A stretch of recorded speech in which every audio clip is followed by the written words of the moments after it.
welcome. My name is Brian Rosenblum, and I am the Scholarly Digital Initiatives Librarian at the University of Kansas Libraries. I'm also the co-director of the Institute for Digital Research in the Humanities here at the University of Kansas. And it is my pleasure to facilitate this session, which is going to take the form of a conversation among the three of us. So let me begin by introducing my colleagues.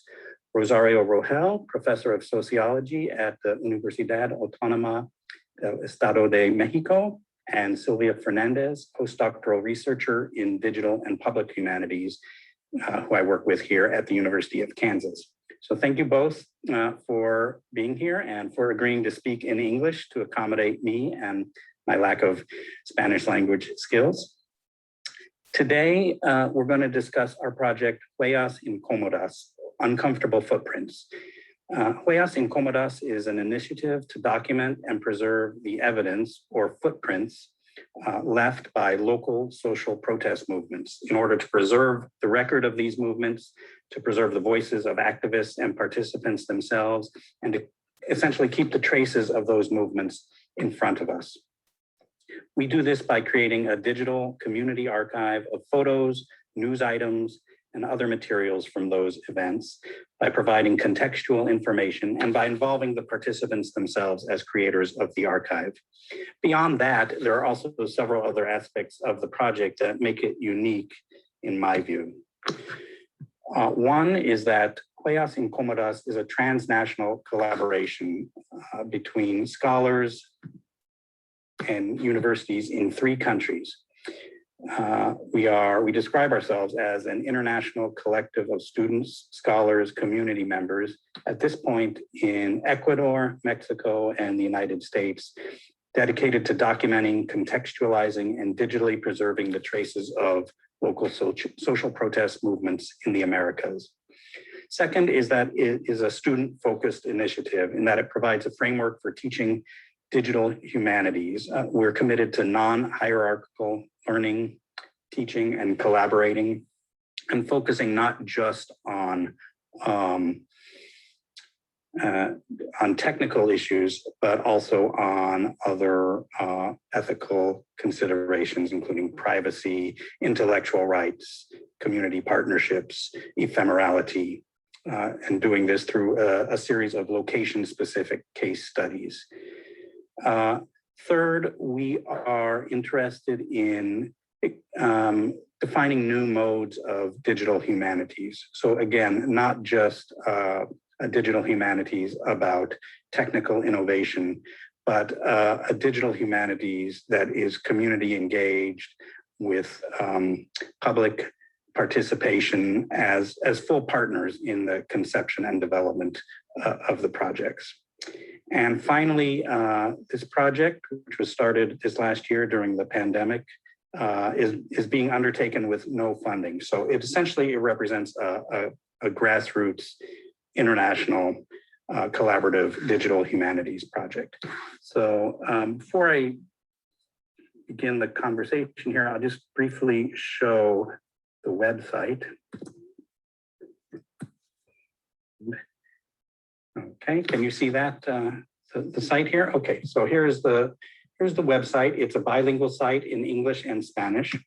And you can, and it's a work in development. So it's not fully developed, it's in progress. So some parts of the site are more developed than others, but as you can see right now, there are 168 total items. These are photographs that students and other participants have contributed themselves, and each item has a little bit of metadata about its location, and you can view the full-size image. We have a map which allows us to locate and browse items visually by location. There is 2 case studies right now in development, one in Toluca, Mexico, one in Cuenca, Ecuador. We have a bibliography that refers to items that have inspired us or that we're learning from, and there's space to contribute items. So I'll let attendees here view those at a later time. So here's the link to the website. You can also follow us on Twitter, Facebook, and Instagram to keep up to date on developments. And now I'm going to begin the conversation just to ask my colleagues here to talk a little bit about how the project came about from their perspective. So maybe provide a little background. So why don't we start with Rosario? How did this project come about, since the first pilot project is really based in Toluca? We'll start with you. Yes, okay. Thank you very much, Brian, for every single people that are there listening this video. And okay, how this started.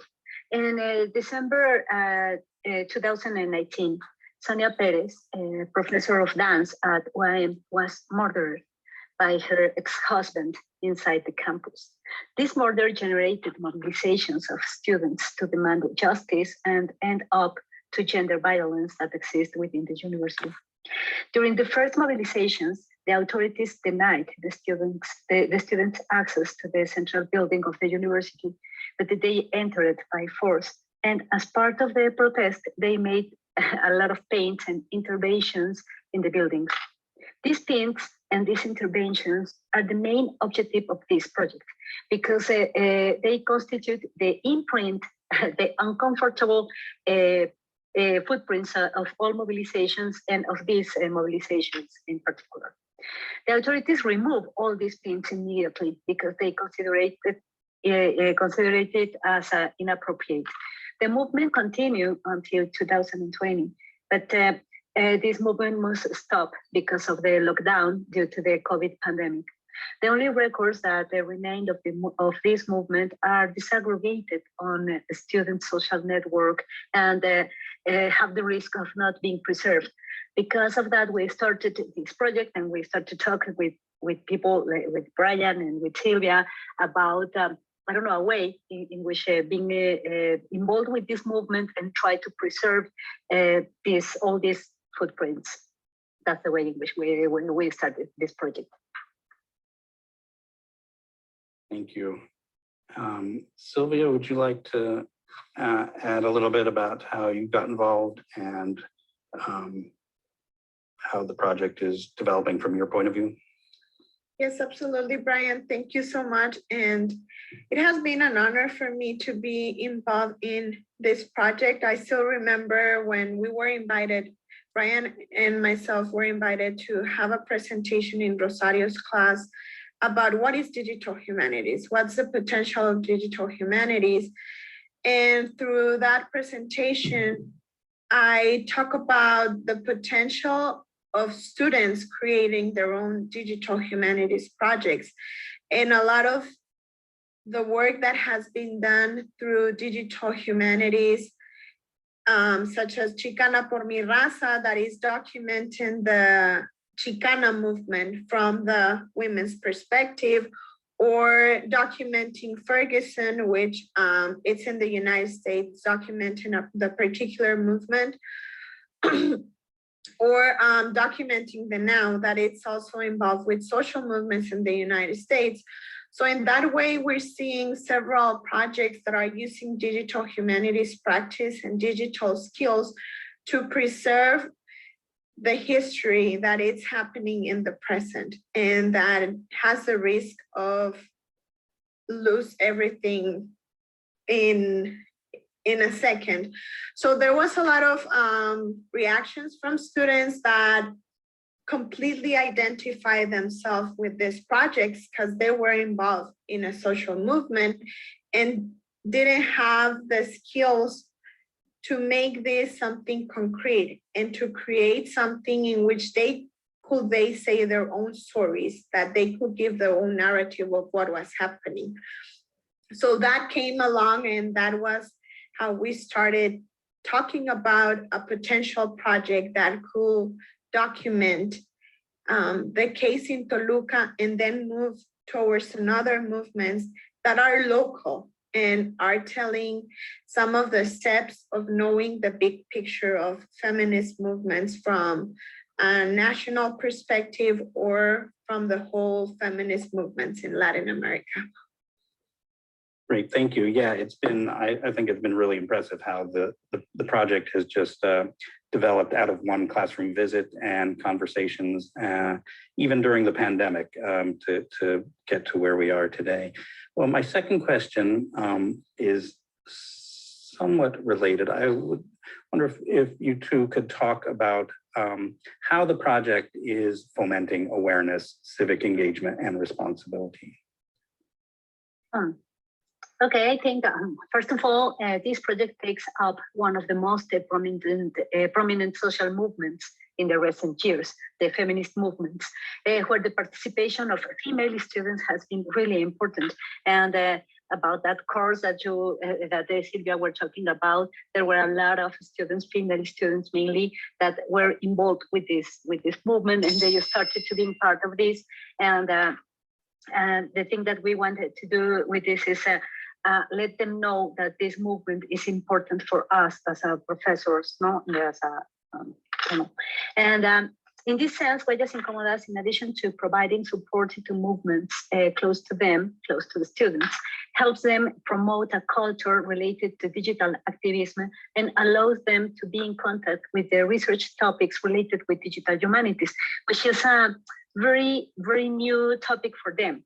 You know, there are very, very few people that are working on these topics here at least here in this part of Mexico. And we wanted to try to promote and to use the different tools that are the tools and ways of research that are related with digital humanities. We think this is important, not only for this, I know the link between the research projects and the movements and the way in which they can participate and be involved.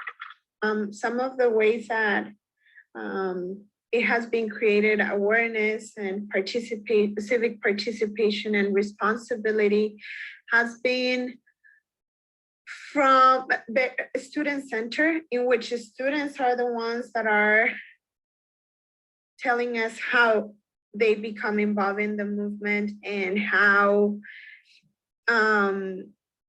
where are the material located in Facebook, in WhatsApp, in Instagram, in Twitter.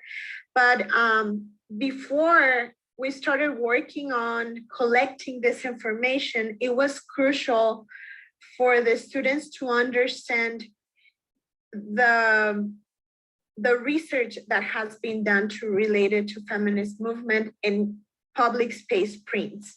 So there was an initiative, and Rosario can talk a little bit more about that, using a Scopus, in which they started looking at articles, started looking at the different research that has been done related to this. And it was found out that there's not that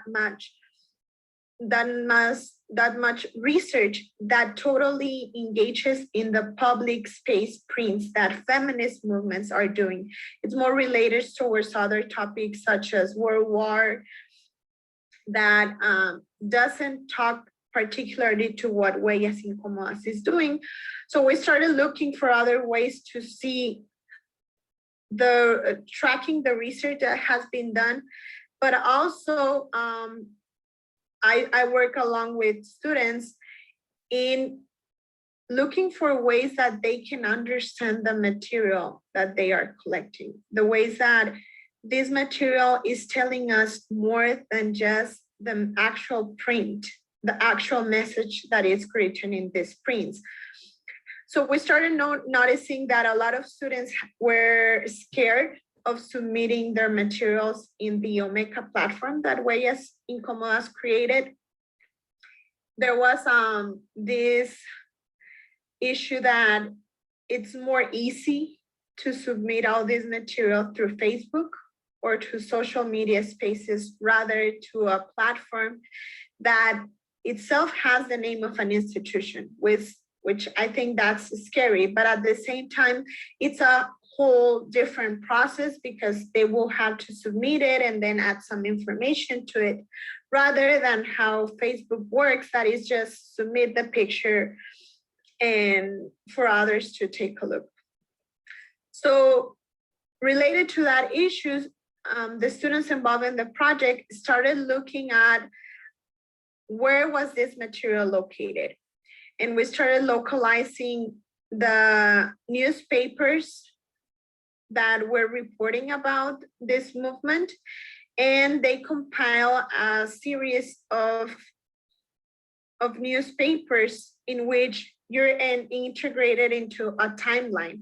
And it was a lot of of important observations through this digital resource in which students that are from the communications were noticing the different correlations that were in these newspapers, such as independent newspapers telling a different perspective of the movement, how national newspapers were sometimes giving the word to those in power, and how local newspapers change the narrative, focus on the movement, and then move through the pandemic issues.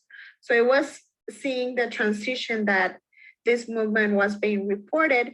Another aspect was the juxtaposition images, and I would like to share that part with you if Brian can just give me access to it. So there was an exercise in which students were able to, from the images that they have been collecting, and from the images that students have been collecting, they went out to the streets to take a picture of how it looks in the present. And that's what Huellas Incómodas is doing. It's showing the past, in which is this uncomfortable footprint, the Huellas Incómodas. In here we're seeing, este es un espacio 100% libre de acoso. This is a space 100% free of harassment instead of free of tobacco. Later on, the students went to that place and took an image where it was a new banner. It was a new banner in which they deleted completely the message that was transmitted about no sexual harassment. So those kind of prints are the ones that Huellas Incómodas is recovering, and they have been noticing this through this exercise of the juxtaposition. And here it's a monument in which they put a banner, ni una menos de silencio, toda una vida de combate. And then afterwards, it was taken off. Another one, it's a wall, I don't forgive and I don't forget, 2nd of October, and then the wall was painted. So these are some of the exercises that students have been working on with the data collected, as well as gathering other data from digital newspapers, as well from social media platforms, in order to also bring the different stories that were constructed from different perspectives. Thank you, Sylvia. My next question, and I think one of the most interesting aspects of this project is the way, is this role of students and the central role of students. So would you be able to talk a little bit about how the project centers student involvement with community, academia, and digital humanities in a transnational way? Okay. How do the students contribute to this project beyond just doing some of the work? Yes. Okay. I don't know why Mexico and why Ecuador, for example. And in addition of being a professor here in Mexico, I am visiting professor in Ecuador, in the Universidad de Cuenca in Ecuador. And there in Ecuador, there are also a lot of different feminist movements related with, with exactly the same the same needs, No, as in all Latin America, and I think that all over the world, no, all the feminist movement has been, I don't know, increasing and being so notorious. But with the pandemic, all this movement has to, I don't know, to close a little bit or to remain. And we wanted to show the importance and the way in which we can, how can we continue, I don't know, supporting these movements, but not at the street because of the pandemic. And then the only way the only way that we can do that is through the digital activism, for example. Then we have the same problems, no, in different countries, and the same needs to develop research skills. In this case, skills related with the digital humanities that we don't have enough here, at least in my university. Then, because of that, it was a very big, important, very big opportunity to us to be in touch with Sylvia and Brian, who they are working in a digital humanities center, and they provide us the support to develop this project. Because without them, we, of course, this idea only came just an idea. And why? Because I think that there are no borders for research. And because of that, I may feel really, really happy to be in touch with them and to be, I don't know, participating or being involved in a project in which the students really feel identified, I think. Yeah, adding to what Rosario just mentioned, I think from the perspective of the community, it's important for students to be aware of how to create their own digital archives when they are participating in social movements, because of how fast that happens. There's a lot of risk of losing all of this material or of giving it to corporations. So in that sense, it's the involvement that students have had through community is to also share this with their friends, with participants from the social movement, that it's also taking care of their actions and how to document their actions. Through academia, I think the project, it's also making a call of how academia sometimes it's not listening to the needs of students. And in this case, it was possible to have a partnership between the US and Mexico and Ecuador in order to respond to the needs that students have.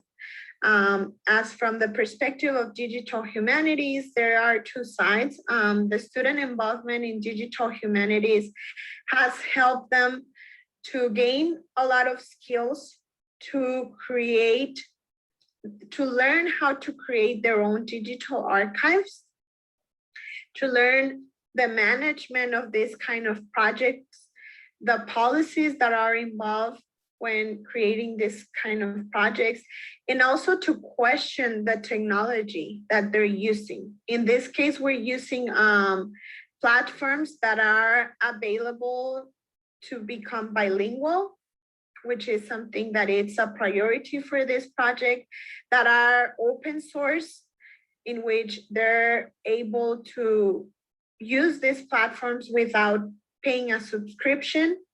But at the same time, through digital humanities is this need to start doing work from a transnational perspective, rather than just sharing all the practices and methods from the US or the Western perspective. In here, we're seeing a lot of practices that are coming from Mexico and from Ecuador in order to consider them when working with digital humanities. And I think that's something very important to consider and to continue fomenting when working with other countries and when students are involved in them. Yeah, thank you. That's really wonderful. One of the things that I really like also along those lines is, that the students are involved in every conversation and the planning of this conference and the decision making and identifying the content and identifying how to proceed. So it's it really centers their voices in that sense, and it's I think it's a great experience and learning opportunity in terms of how to develop and manage a digital project in all aspects. And as I understand it, some of the students have really taken to the digital humanities through this project, and I think many of them didn't have any experience in this area before. So that leads me to my next question, since we're getting towards the end here. What have been some of the outcomes and challenges of this project, and what are some of the future possibilities that you envision where this project may go, that you would like to see it go? Yes. Okay. According to me, one of the biggest challenges is getting activists to post their own images on the site. This has been a great challenge, not only because not everyone knows about the website, but because they create I don't know, certain distrust. Also, in fact, they should have most distrust of the social networks, no, themselves. They prefer to post their images through Facebook or Twitter, and they don't know that it's much more, I don't know, it's not the best. Then try to change this and try to, I don't know, to promote a new culture in this way, a digital culture. It has been a big challenge. And I think that one of the main objectives, at least according to me, is to open a new line of research, that allows to rethink, think again the pins and the interventions of all these social movements, not only as a simple vandalism, but they're trying to analyze what is all the things that are behind of all these brands that the social movements left, and we think that it's not only a big need to be preserving and I don't know, undocumented, but to analyze. And for me, it's a big challenge to try to develop a new research line in this topic.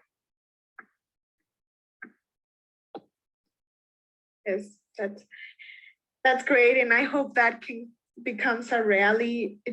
I think one of the outcomes of how this project initiated, and we have seen those outcomes, is the possibility to create a project during a pandemic, where some of us are in the US, others are in Toluca, others are in Cuenca, and we have been using technology to have our meetings, to organize ourselves, to communicate ourselves, and make this project possible. So that has been an outcome of learning how to work under these circumstances that doesn't allow to meet in person.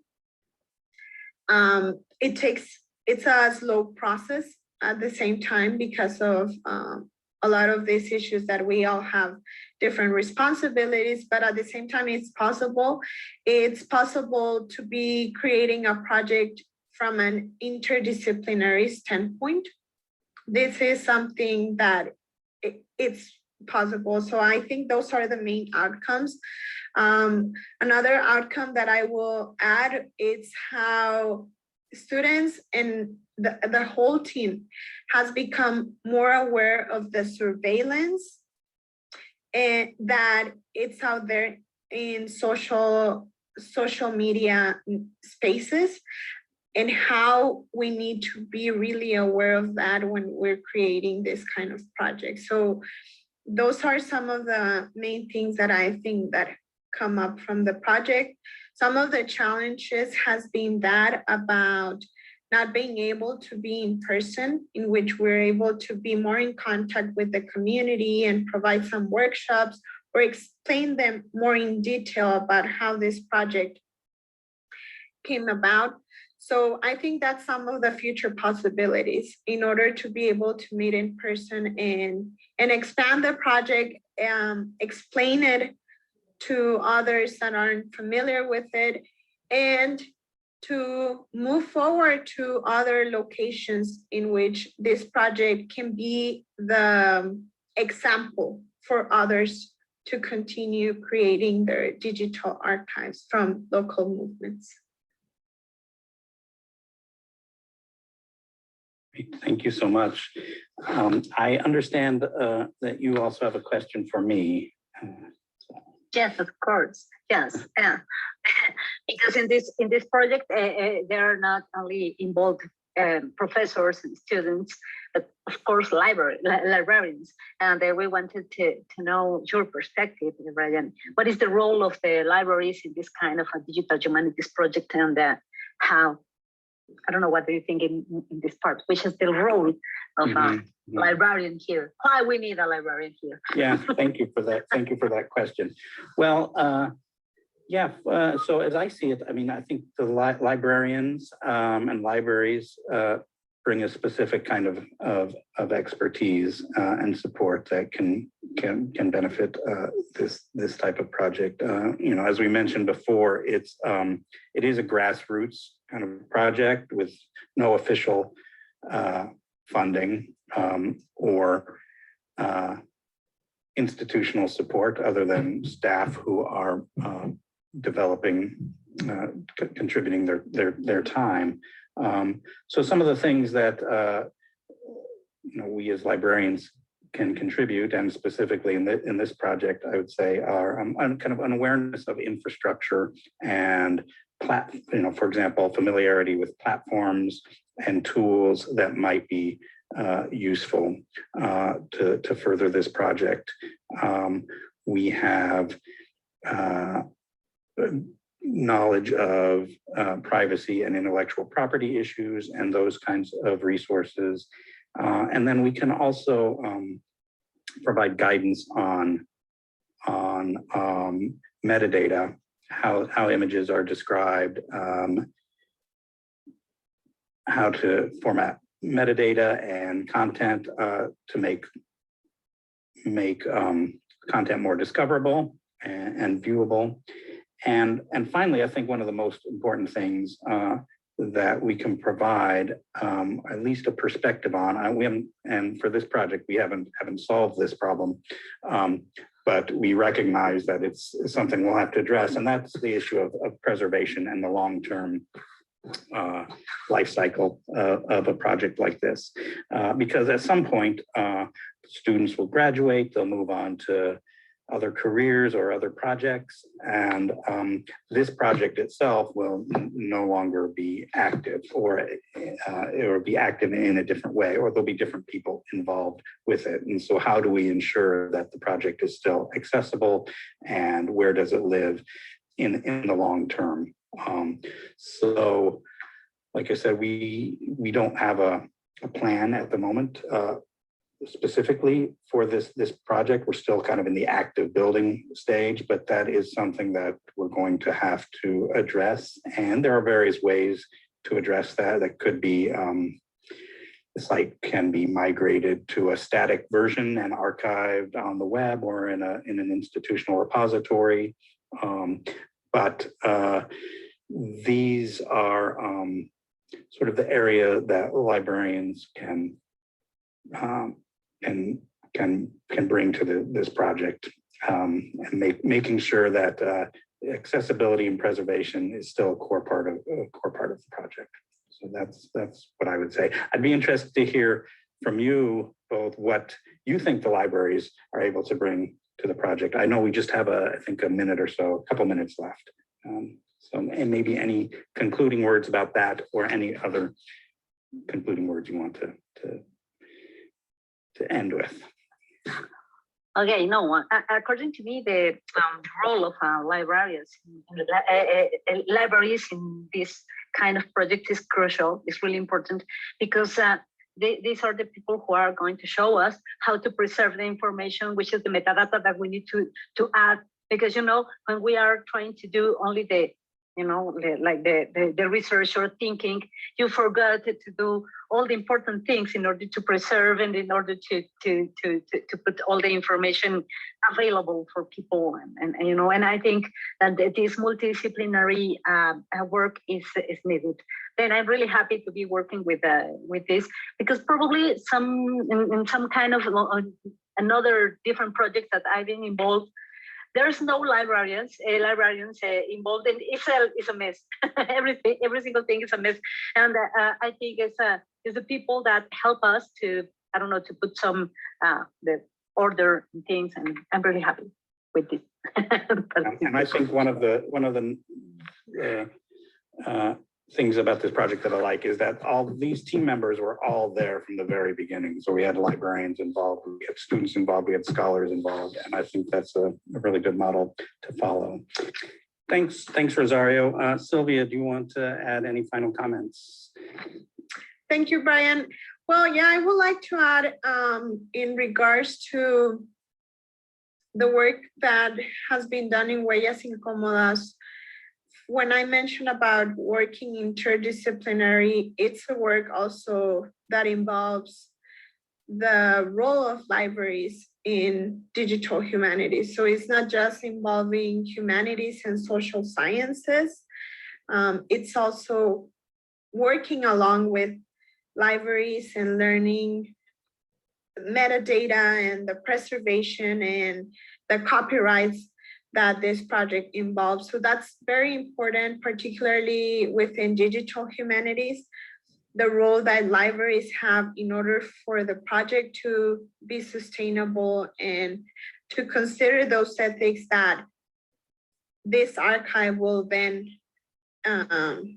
be more accessible, but also will be documented in the right way to be accessible for different communities.